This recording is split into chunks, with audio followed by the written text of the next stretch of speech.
Hello and welcome everyone to another edition of Neural Nest. Like we've been discussing in last pods as well, AI has been progressing at breakneck speed. So that's what's happening all across, right? Absolutely. I mean, now it's for granted to say that every week something big is happening. That's a fact at this point. Yep. So, yeah, I'll just start with the headlines first. So, this was a cycle of big numbers and bold headlines. OpenAI launched GPT 5.6, claiming to beat Fable 5 on coding. Then, independent evaluator METR reported it couldn't even get a valid reading on Sol because it cheated more than any model it has ever tested. And headline SWE benchmark turned out inflated. XAI shipped Grok 4.5 as Opus-class, true modesty, but with a shrunk context window and an unshipped 1 million next week. Everyone, DeepSeek, Anthropic, OpenAI, raced to their own custom silicon chips. Musk, of all people, made peace with Anthropic, and Apple sued OpenAI over the hardware secrets it says are building the phone killer. One through line. The launches got bigger and the fine print got more important. Every headline this cycle came with a correction. Absolutely. I mean, yeah, there's so much happening. Everybody's kind of, so like you rightly said, everybody's claiming bigger headlines. And then when it comes to reality, things turn out to be a lot smaller than what they actually are. So yeah, I mean, bigger claims, although things are improving drastically, but it seems like people are trying to make bigger and bigger claims, and then a lot of those claims do not substantiate. So that's what's happening. But having said that, it does not mean that AI is not progressing. AI is still progressing at the breakneck speed, and both of these frontier labs are actually producing absolutely amazing models. So let's dive deeper into all of this. I mean, and this time for a change, we're starting with OpenAI, right? Yeah, I mean, for the past couple of podcasts, it was a set sequence that we would start with Anthropic, then jump onto OpenAI and the rest of the companies. But this time, we've got more interesting news lined up in OpenAI, so that's what we'll be starting with. So, of course, as we all know, OpenAI shipped GPT 5.6. Initially, it was restricted by the US government. But now, finally, all of us have got access to it. All of their 3 tiers, Sol, Terra, Luna, and we've already discussed the pricing range. But yeah, I mean, we've been using GPT 5.6 over the past couple of days, and we've had some very interesting experiences. Well, absolutely, 5.6. So it seems like Sol, basically GPT 5.6 Sol has got multiple thinking, brackets. So basically, I was kind of looking at using, thinking tuned at high level, not the ultra mode, not the, minimal and stuff. So high turned out to be really good for me. So I have been using Fable and Opus in a harness where basically Fable has been reviewing and planning things for Opus 4.8 to get things done. And that's where I had kind of realized that, Fable and Opus seems like a very small, very tiny model that makes so many mistakes when Fable is monitoring it, right? And now I introduced GPT 5.6 in the same mix. So whatever is being done by Opus 4.8 is reviewed by Fable, and the same thing is reviewed by 5.6, because I was kind of preparing, Fable would be phased out at least, right? Yeah. So that's where I was kind of preparing that I will start switching over to GPT 5.6, and that's where I wanted to evaluate whether GPT 5.6 is able to pull out similar kind of insights or not, right? So that was the thing I was trying to match up, and what I realized was Fable was being very lenient with Opus 4.8. It was, in the review comments and everything, it would not be very harsh. It would not be looking at things in detail.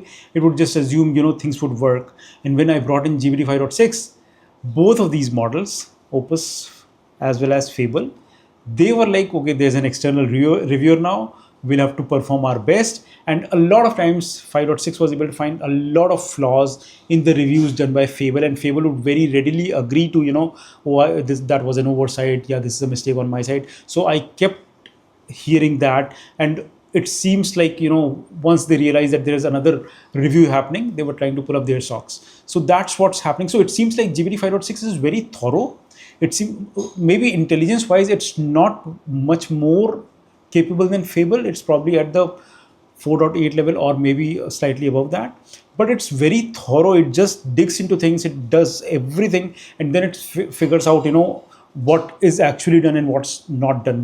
Whereas Fable would read through the documents that are provided by 4.8 and would just say that, okay, it says that it's done it, so I'm assuming it's done it, the document says that. But GPT-5.6 would go and dig into the code, would go and dig into all the database and all the results, and try and solve some of them itself, and then it would say, these artifacts produced by the developer agent are not right, and we should ask this from the agent and stuff. So that's where 5.6 is a very welcome model, and it's got a very different kind of intelligence compared to Fable or Opus. That's what I thought. That's very interesting, because last week I remember we discussed that the same problem was with Opus and Fable, right? Opus would work on something and then Fable would completely destroy that work. Yes. And now we're discussing that similar thing, not at the same level, but similar things are happening with Fable and 5.6. So that's so basically 5.6 is digging deep into it, figuring out whether actually what somebody's claiming is actually true or not.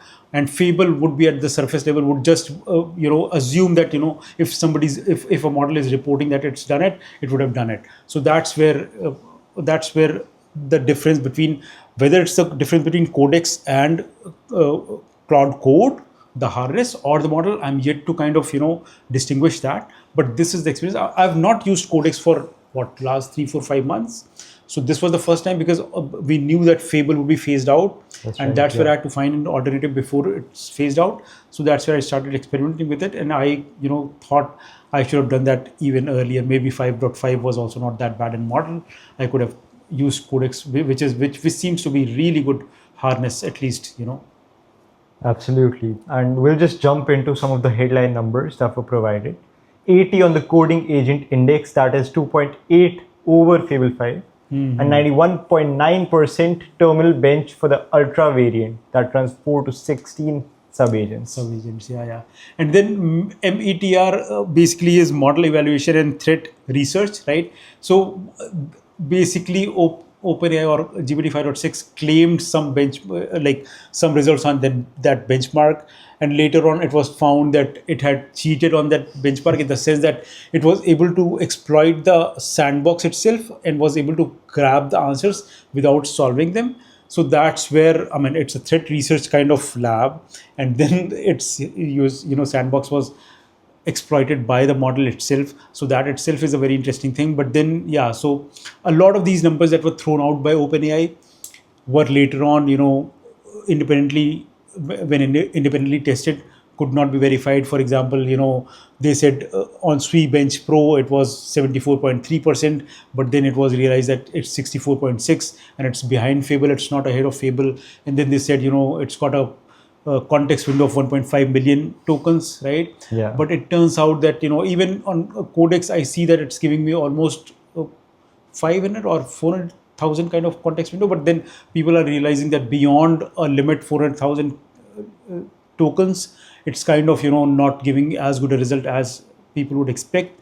But that's totally fine. At least they have made good progress. It seems like it's a good model. So yeah, that's what I think is the good thing out of all of this. Yeah, it's just that it's been marketed as a 1.5 million token context model, but ultimately in the real world, people are only getting 400 to 500,000. Yeah. Right. And with Fable or Opus, when they claim 1 million context window, you definitely get very good output up until, that context window. So that's where Fable and Opus are doing a really good job. I have to still kind of test it, because my context window has not reached that limit yet, because I've only been using it for review. I've not used it for coding and code review, looking at the bigger code bases. So once I do that, I'll be able to comment on that. But right now it seems like it's a comparable model. It's at least within that harness, Codex harness, it's a very performant model. It's a very performant setup that they've got.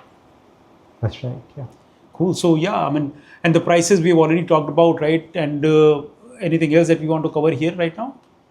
No, I think on to the next story by OpenAI. Last week we discussed that, of course, the US government had put a temporary ban on GPT 5.6 before it was released to the public.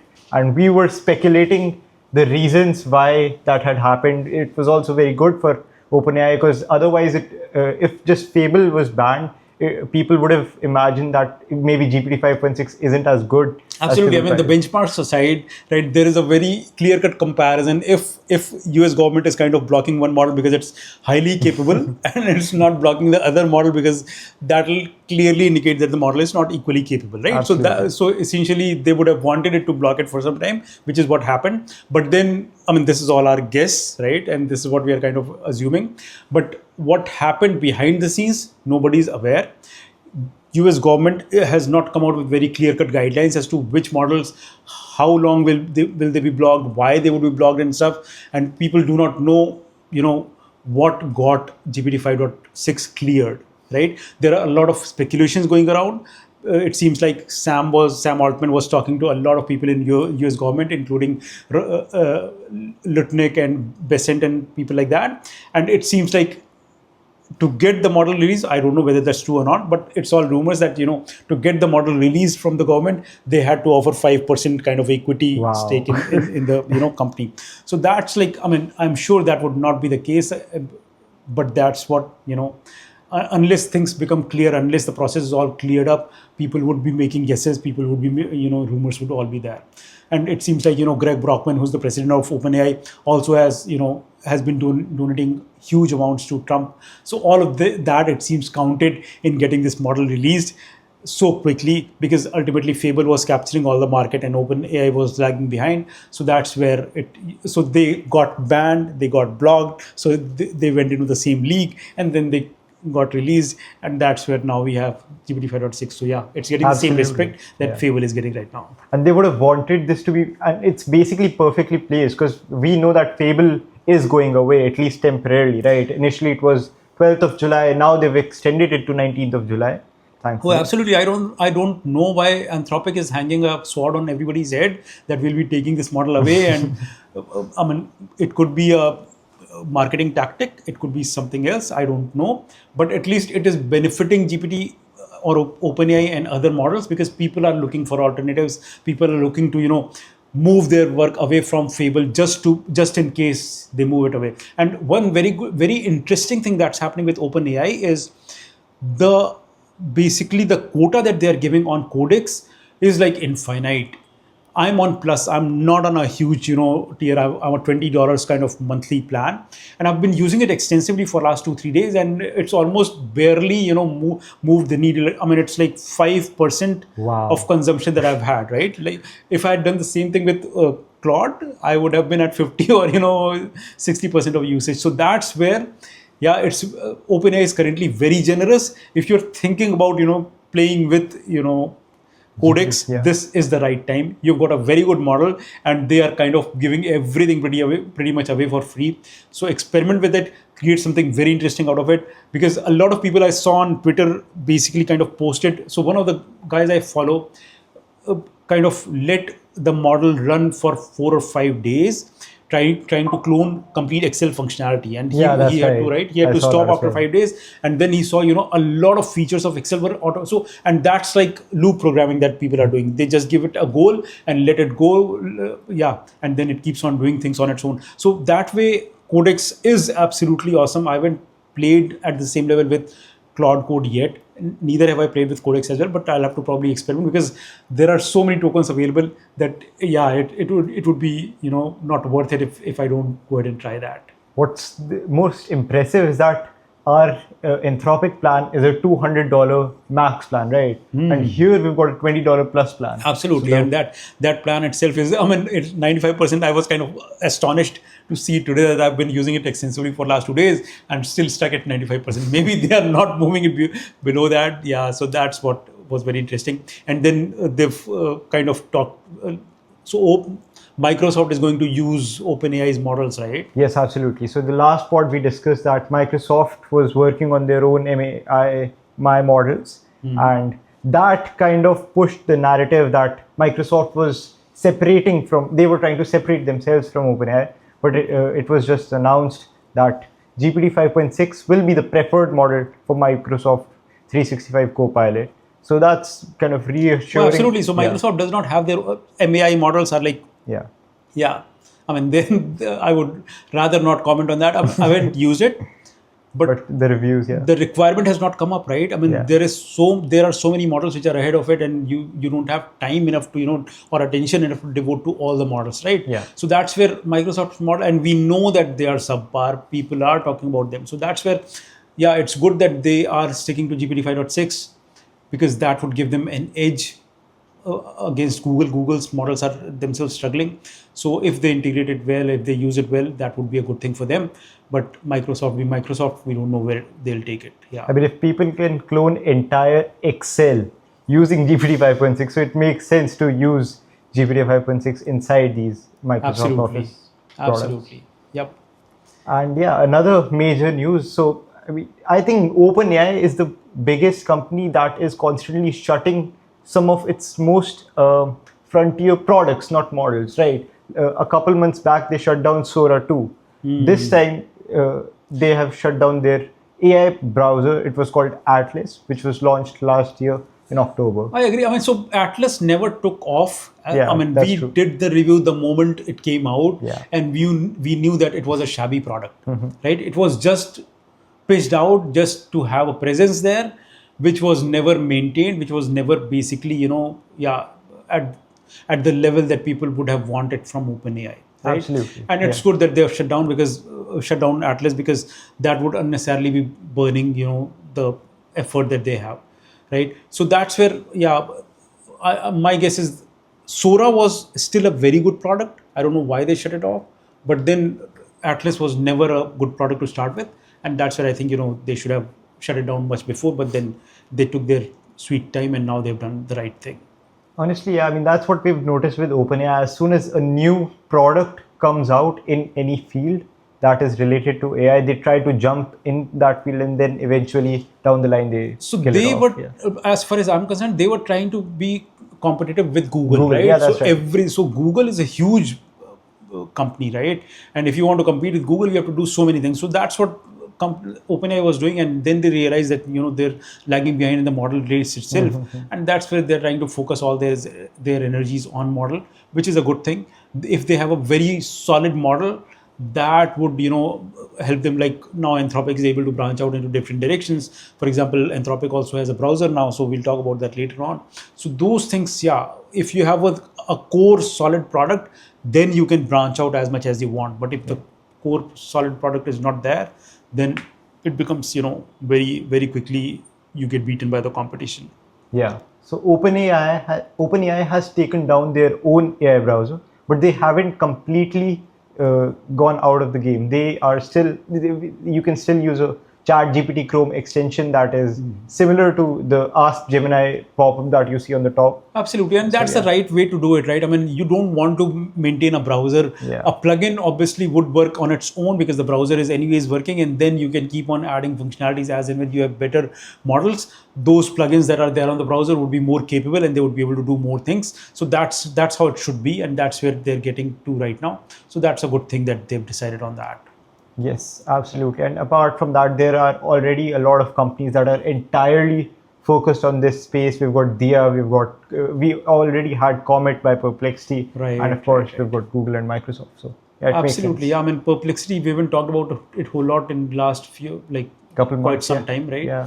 But the Comet was very, very good product compared to Atlas. I mean, we tried both of them, and we knew that Comet was a game changer. Actually, it was the one that set the trend, and then OpenAI kind of followed and tried to wipe them out, but that was not to be. So that's not happened, and so that's what's happening here. And then apart from that, OpenAI came out with their voice models as well. So they've been enhancing their voice model. Now it seems like they're trying to sell it as a true basically full duplex audio model, where it listens as well as speaks at the same time. I mean, it can do both at the same time. Wow. Although my experience was they already had real-time models. Yeah.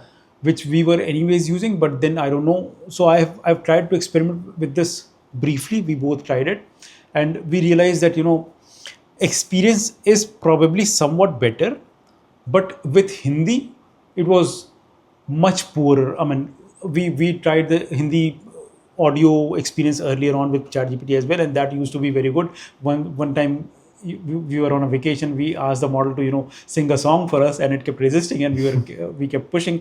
Later on, after 4 or 5 6 months, then again we asked the same model to sing a song for us, and it did sing a song for us. It was very out of sync and stuff, but then it did sing. But now the Hindi was like an American speaking Hindi, which was not, it was highly accented and not a good experience. But I'm hoping they've done something good on the technology side, and the accent and everything would fall in place. So that's what. Yeah, and now the base voice model will be calling GPT 5.5 whenever it feels necessary. For reasoning. For a reasoning or a agentic task. So that's new, I believe. So what they're saying is they've replaced this model.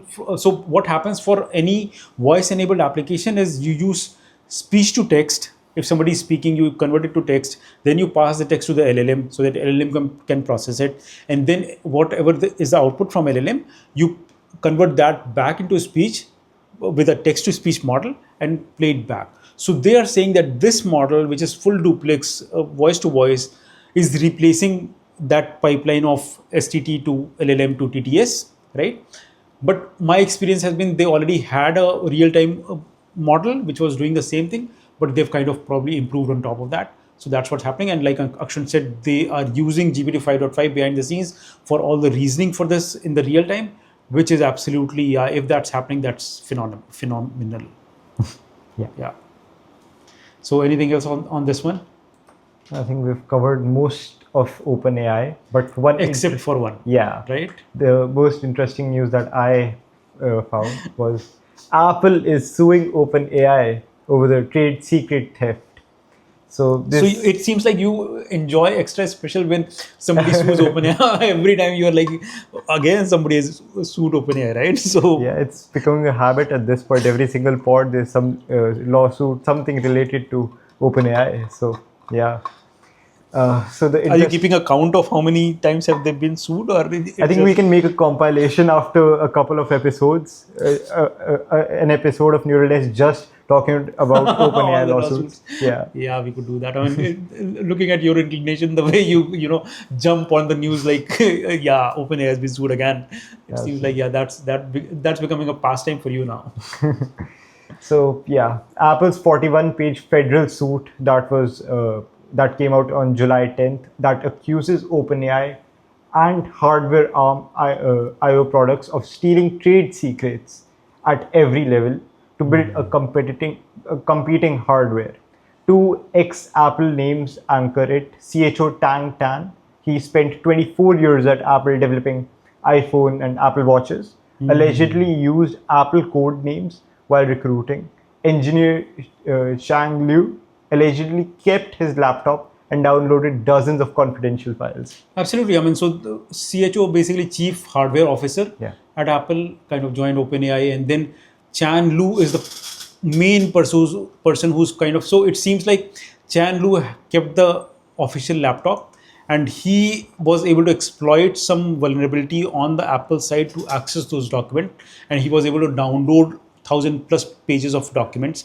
And he kind of bragged about it in a private chat with an ex-Apple employee who also ended up joining OpenAI. So both of them are pretty much, it seems like, colluding. I mean, so that's what's happened basically. And that where he was bragging in a private chat, that probably is also part of the lawsuit. They've mentioned that as well, that he is talking about the bug where he said he used that to access all the information from that. So whether OpenAI instigated this, whether they pushed for it or not, or it was just a couple of employees playing around and enjoying, extra access, we don't know. But good that Apple have sued them, and we'll get to know all the truth, hopefully. And I mean, this is very interesting because in the previous pod, we discussed that SpaceX was working on their own hands-on device, right? And now, over the past year, we heard rumors about OpenAI working on a hands-on device as well, a handheld device. And Oh, so now, OpenAI had hired Johnny Ive, yeah, right? Chief designer from basically Apple long back for their own hardware device. yeah, Now they're hiring a lot of hardware people from Apple, so that's where Apple is also kind of hopefully feeling some pressure. So that's probably, yeah, that's also having some play in this. yeah, But yeah, so hopefully, I mean, we haven't seen any hardware from OpenAI yet. Let's see if they come out with something, right? yeah. But that's what, yeah. That will be very interesting because all of these AI companies are now moving on to the hardware space as well. Till now, they haven't had a hardware product. So No, absolutely. I mean, everybody is looking for a new form factor. Everybody knows that phone does not do as good a job for AI as everybody wants. Neither does the laptop. You don't want to be sticking and sitting on the laptop. Every company is kind of playing around with different, modalities. They're trying, for example, even with Codex or Cloud Code, everything is available on mobile. You can start doing coding on the go. People are trying to make it voice enabled, but nobody is able to figure out that sweet spot that would work all the time. So yes, that's where, yeah, all the big labs, frontier labs, are kind of experimenting. Even the smaller companies are experimenting with hardware, and that's where all of this is going on. So yeah, that this is a very interesting space, and hopefully we'll see it evolve. And we also, I mean, as users, we know that the way we are using keyboard, the way we are talking to the laptop is not an optimal use for AI, right?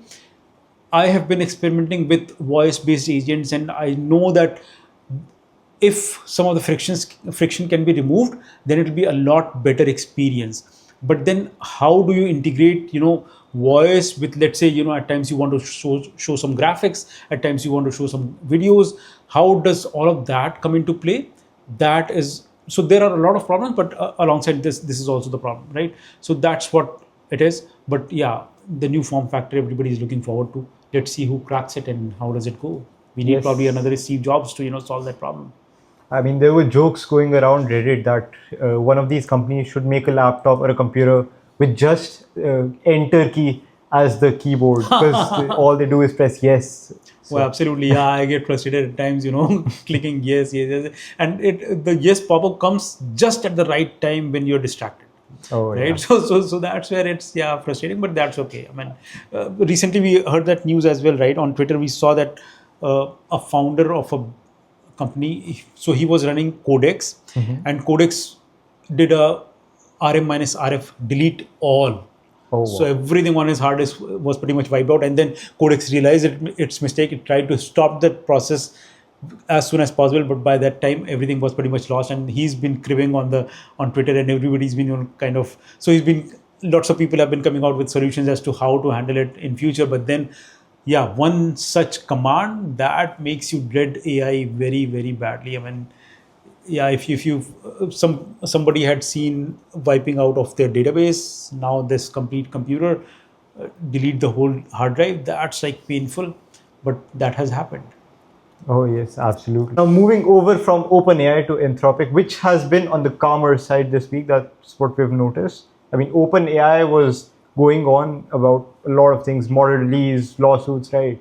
But Anthropic has been, yeah, on the chill side. So there was this very interesting tweet. So a couple years ago, Elon was criticizing Anthropic as well, as he just does. He rambles on Twitter. He constantly does it with OpenAI and Sam Altman. But yeah, there was this tweet about him criticizing Anthropic. But this week, he tweeted and actually complimented Anthropic and said they're obviously the current leaders in AI, and they've partnered up with Elon Musk's company, and they're using the Colossus One data center as well. So, and yeah, Absolutely, yeah. I mean, it seems like Elon Musk went on to say that I would never cut them off, even as a competitor. So basically, now Elon Musk has committed the Colossus One data center to Anthropic through 2029, which yeah, is a big deal, because earlier it was like at a 3 months notice, either side could kind of vacate that data center.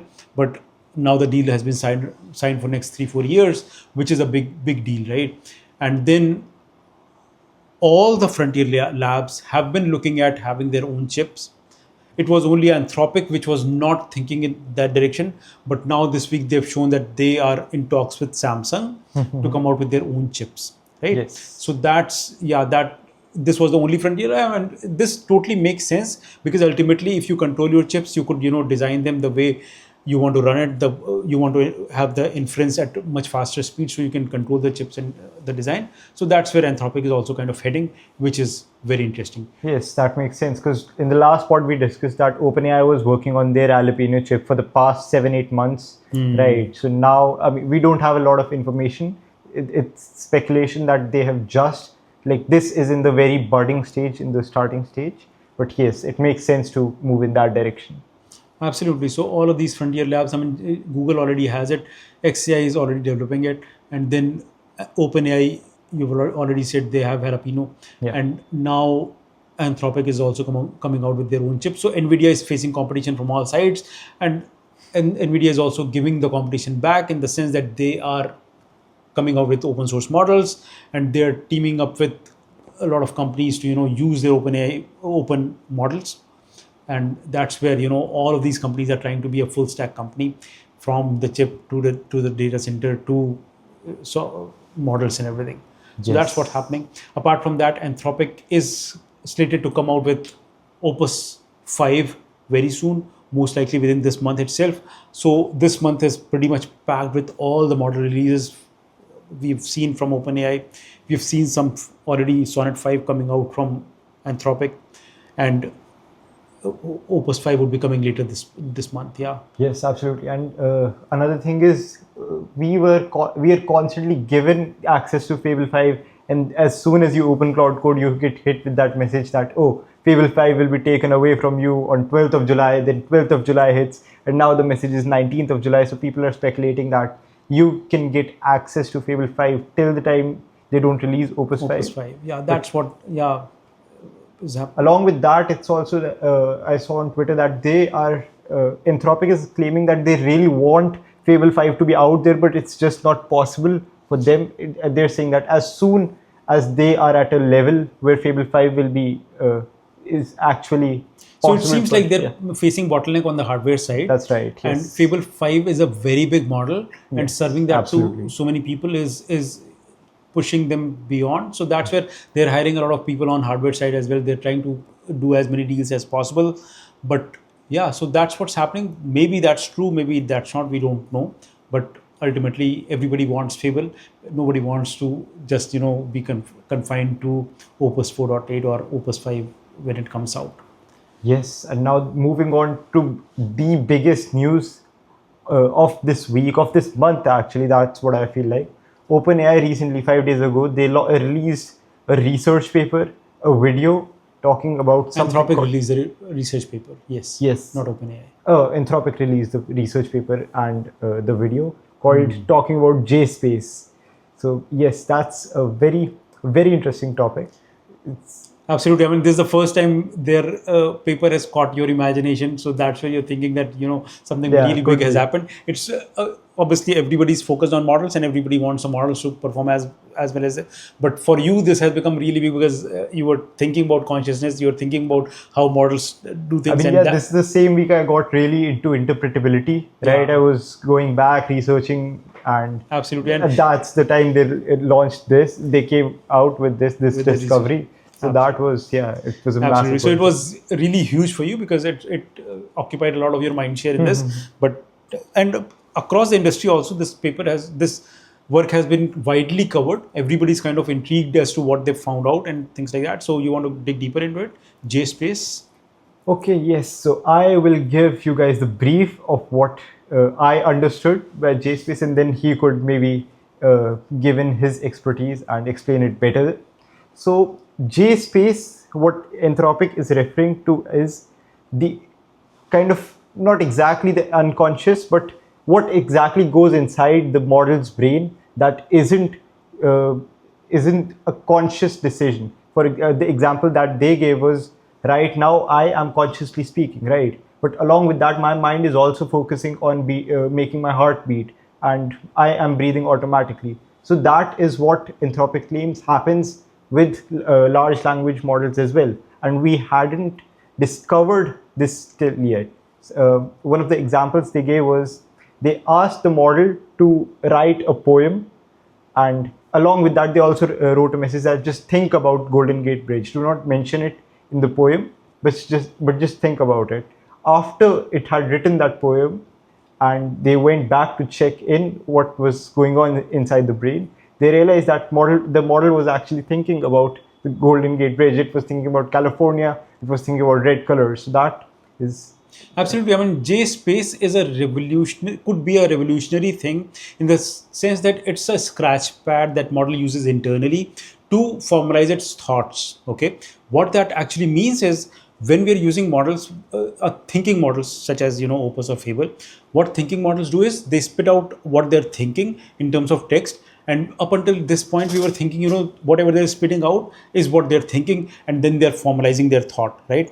But Anthropic did some research, they dug deeper into the model, and they found out that there is a scratch pad kind of space within the models, within the model, which the model uses to think through, like the way we think in our head about, let's say I give you a problem to solve 2 into 3, right? You do a 5. All of that calculation happened in your yeah, is 6, right?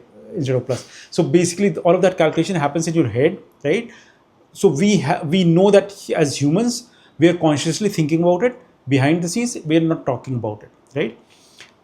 And it was thought that models probably, it was not known whether models have this or not, but that's where this J space comes in. It's an internal space within the model representation that model uses for any internal thought.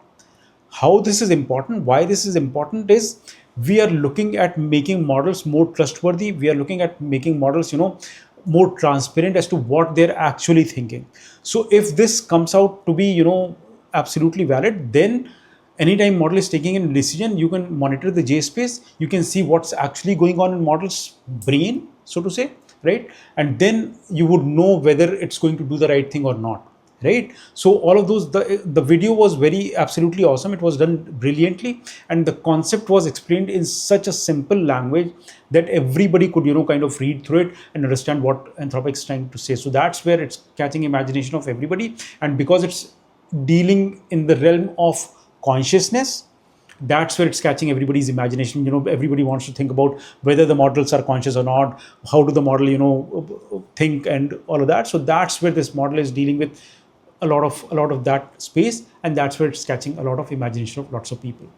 absolutely. And I'll just talk about the video because one interesting thing that I found in that video was after the poem and the Golden Gate Bridge example, they asked the model to write the poem again and make sure you do not think about Golden Gate Bridge again.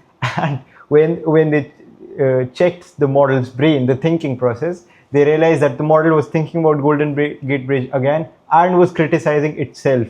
That damn, I'm not supposed to do this. Absolutely, So, yeah. and that seems to happen with us as well, right? Yes, If I exactly. ask you to think about purple cow, not to think about purple cow, the first thing that will come to your mind is a purple cow, right? So Yes. that's how it happens, and we know. And so my thought on this is basically we are trying to relate a model with human mind, and we are trying to look into a model from the perspective of whether it's similar to human mind or not, right? It could be something very different, but we don't know what different is. As humans, we try to relate things to understand one thing from the other, right? So that's why Yes, we're trying to pattern relate this recognition. to consciousness. Yeah. Maybe it's not consciousness, maybe it's not even a scratchpad, maybe it's completely something different which model is using internally. But because we don't know better, that's where we are trying to relate it to what we know currently, right? And yeah, it could be something very, very different, but then because people want to believe that models could be conscious, they are trying to relate whatever new findings are to consciousness. But then let's just wait and watch. There's so much more to uncover here, so we'll know. So basically this J space is called Jacobian space, and the Jacobian function was used to basically find out where the activity is within the model's neural net, and that's where they gave it a J space kind of name. Absolutely. I mean, the way I got into interpretability in the last week was I realized that Opus was constantly making a mistake in this one task, and I wanted to know why would an LLM make a mistake, right? What reason does it have? And that's when I got to know like there's no way to know for sure what went wrong in that neural net.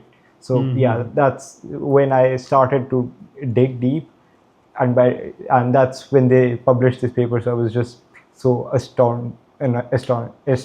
Yeah. Right. Yeah, absolutely. So, just to be clear, so this is not a very specific space within the model. It's like activation which is happening across based on different, inputs and outputs. Yeah. But they observe it and they were able to figure out. So it's a very interesting finding, and this would definitely help with further interpretation of how models are actually working, because currently models are more of a black box, and it's a lot easier to slice and dice a model to figure out what's happening and what's not inside the model than a human brain. So that's where a lot of research is being done. For example, they kind of removed the Jacobian space, J space, Yes. right, and then they did the same testing, right? Yeah, the model was able to answer simpler tasks very fluently, but as soon as it required a little more reasoning to actually think about the problem, it failed. That's what they noticed. Yep, absolutely. So this is a very interesting paper. People, if you're interested in this space of consciousness and how models think and all, you should probably read it. It's the video is also absolutely awesome. You should probably go and watch it. So that's what, yeah, this one is. Anything else you want to cover on this one? I think we've mostly covered my favorite news of this week. Along with that, now moving over to XAI. Last week we discussed that Musk had promised Grok 4.5 is right around the corner, and it was. Grok 4.5 was released on July of 8th, and yeah, I mean it's undercutting Opus 4.7 in the cost department, right? And it's supposed to be an Opus-class, but a faster model. So yeah, it's at $2 and $6 per million tokens, whereas Opus 4.7 was at $5 and $25. Absolutely. So that's very impressive. Yeah, I haven't had a chance to play with it. I've been completely focused on GPT-5.6 and Fable and other models. But hopefully, did you get a chance to play with it? So I got a chance to play with the new Grok CLI that they've been constantly promoting that comes with Super Grok. And I found that to be very interesting because I downloaded Grok CLI and it shows its thinking even when you write a prompt, right? The thing that you see with local hosted models that you don't see with Claude Code or maybe Codex. So that is one thing that I thought was very interesting. Along with that, just to go to a directory, it asked me for permission like 6 times. Wow. So why would that be? Okay, so it's a new setup that you've done, so it's probably asking for all the permissions, and then it'll probably, in future it will probably note those permissions. So basically this is the first model that they've released after collaboration with Cursor, right? Yes. So this had to be a slightly, I haven't played with it because the one that I played with 4.3 was not a good model at all. I had done some testing on that, but this had to be a lot better because Cursor team is very skillful at creating models. So hopefully they've done some post training with Cursor team, and that's where it seems like, people are giving very, very positive feedback on Twitter. So going by that, it seems like they've done something pretty good. And this is a huge model. It's 1.5 trillion token kind of model, which is pretty much in the same class as Opus 5.6, right? yeah. So 1.5 trillion token, and they've priced it really, really cheap, right? So they have huge data centers. They have very little audience. So obviously they can undercut everybody with pricing. So that's what they're doing. They're trying to get some people to try their models, and hopefully if it's as good as Opus 4.7, then it's pretty good model for at that price point.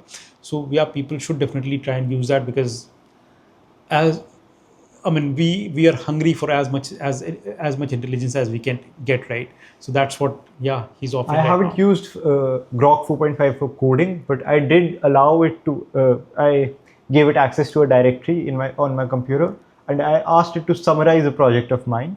And I don't know if you remember, but when we were discussing Fable, we both noticed that the language that Fable was using was incredibly difficult, right? Yep. With 4.5, the way it was able to explain my project to me was very, very beautiful, I would say, because it was so simple, so elegant, the way it was able to explain my project to me. So and that is how it should be, right? The model, when talking to a human, if it becomes very difficult to understand, that's a painful experience, yes, right? Absolutely. So that's where if model has to be intelligent, but it has to know that it's talking to a human and talk in the language that human is talking. So it should quickly adapt to. I mean, even right now with Fable, a lot of times I have to go back and tell it, now I have started understanding what it's talking. So sometimes I don't even ask it to dumb it down, but still at times I have to, when I want to quickly read through what it's done, I ask it to, write it in a simple language. So if this model is intelligent enough and if it's able to have a very good user experience,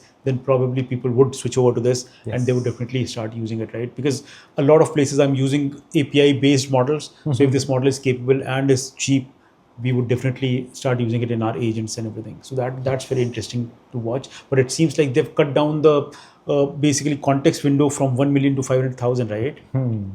So yeah, I mean, Musk is promising that we'll get the 1 million context by next week, or I mean, that's being promised. It's not. So when was it promised? Like today or last week itself, or so? A couple days after 4.5 was released, if I'm not wrong. Yeah. Okay, so it was released on 8th of July, so he probably promised on 10th of July, and could be. Yeah. Hopefully by 20th we should have it. But Musk's promises are so it could be a week, it could be a month, but hopefully it will come sometime soon. I mean, by 2024 we were supposed to be on Mars, right? We were.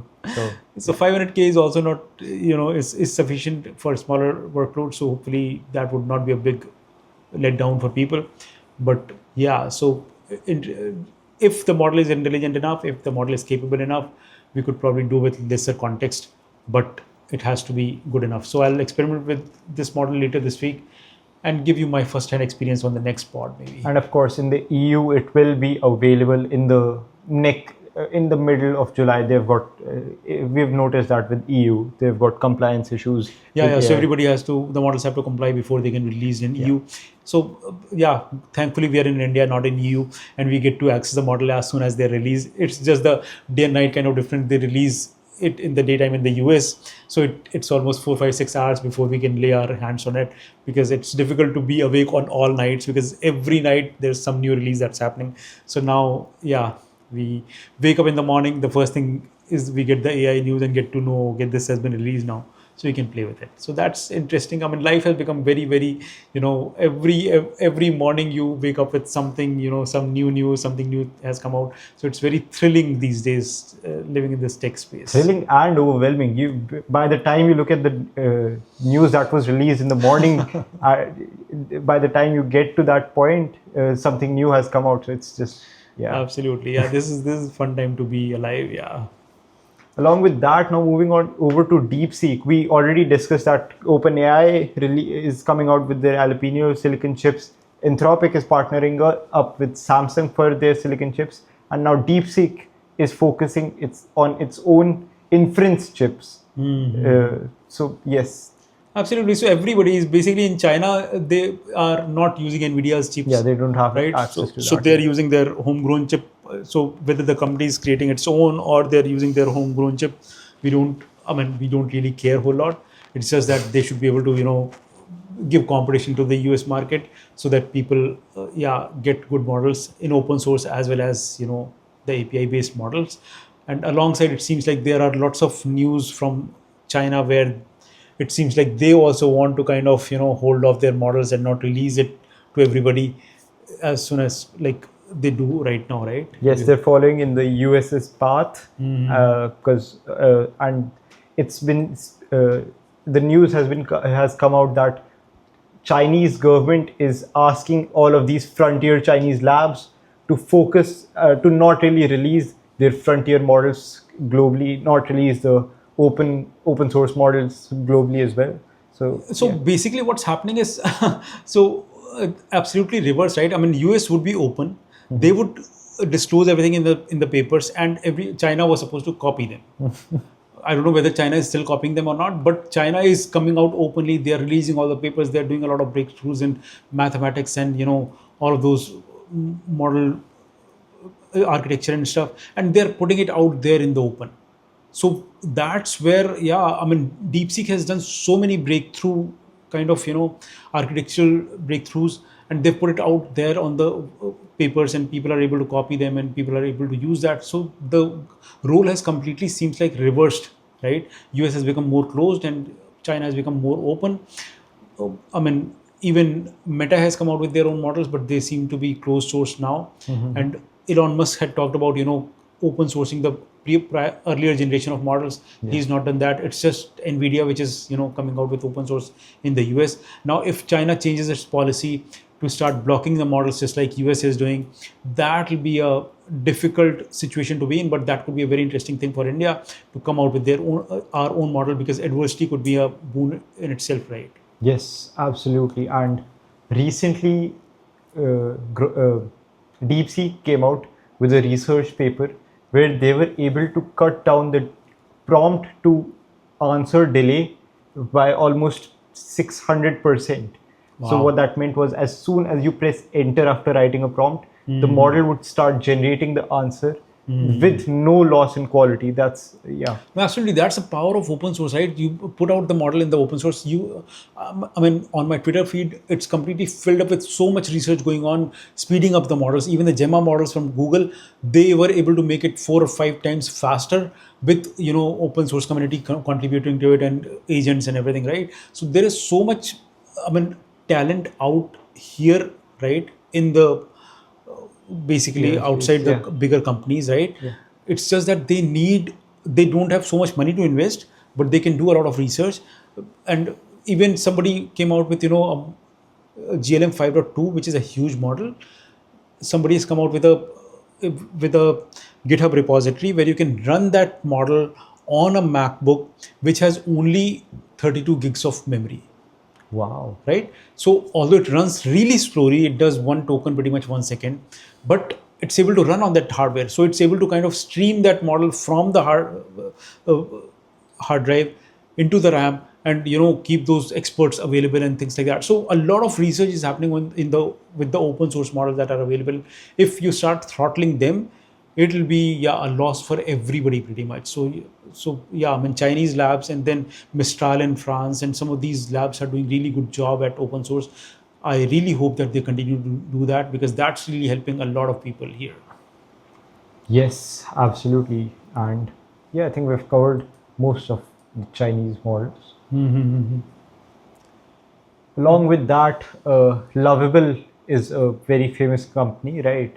And last year, December 2025, they had a valuation of around $6 billion. Now they're raising $300 million at a $13 billion valuation. So the valuation has doubled in 6 months. That's what. Wow, yeah. I mean, there's unsatiable quench for code, right? Everybody wants as much of code as possible, whether it's on the cloud, whether it's on the local. Everybody wants to create something, and that's where all of these startups are kind of they've become bigger companies now. They should not be called startups. So these companies are becoming twice or thrice their size really quickly. I mean, even Replit seems to be growing like crazy right now. Our very own Emergent is also doing reasonably well on code generation and things like that. So yeah, a lot of these companies are doing really well, and that's what's helping everybody generate their apps of their dreams, right? So that's really helpful. Yes, and we were just talking about Meta making their models closed source. Now, Meta has also come out with its first image generation and video generation models, Muse image and Muse video, and they're doing reasonably well on LM Arena. We haven't had the time to test it out, but it's right behind image GPT image 2. That's what people are saying. Oh, absolutely. So Meta ultimately, whether we test it or not, they will push it on WhatsApp, and the whole of India would be using their model. So they've got a captive audience who would immediately start using it the moment they have something usable, right? Yes. So Meta suffered for such a long time. They didn't have the team. They didn't have the models coming out. The models that came out were like absolutely not worthy of use. So now that they've come out with video and image, which is very interesting, because ultimately this audience that they have on WhatsApp would want to create images and share it, right? So ultimately, they're feeding into that canon that they have there. Now people would start creating those images rather than just forwarding somebody else's images. So that's where Meta, it's good that they've got an image. Those and good video morning model. texts in family group chats are going to be very creative now. Oh, absolutely. Yeah. So that's going to be very interesting. So I hope Meta continues to do some open source work as well. I don't know whether they will or not. Currently, it seems like they would not. but let's see if they, because ultimately closed source space is very, very crowded, and the frontier labs are anyways too far ahead of Meta right now. So they could carve out a niche for themselves in open source, open weight space. But let's see if they do that, or they want to compete with the frontier labs. Yes, absolutely. And one interesting thing is Reddit is using LLMs to fight LLM generated spam. The same tech that created the problem now blocks 23 million spam views and flags 25,000 posts a day. Because that makes sense, right? Reddit is supposed to be the community where actual humans can discuss their opinions. There are subreddits about water, water brands. So, yeah, that's. Absolutely, yeah. I mean, so if they just started doing it, they've already been too late on this, because obviously they could have done it a lot earlier. All other websites are, all web applications are already using LLMs to do a lot of spam filtering and stuff. I'm hoping they were doing some basic version of that already, but now they are, yeah, full steam into that, which is a good thing. Yeah, ultimately there's no better way to fight AI. You have to have AI on your side, because humanly it's not possible to, counter the amount of text or, output that can be generated from LLMs or AI, right? So that's Yes, a good thing. absolutely. Yeah, so across the board, yeah, a lot of things have happened in this last week or 10 days, and this month is super packed with new models coming in.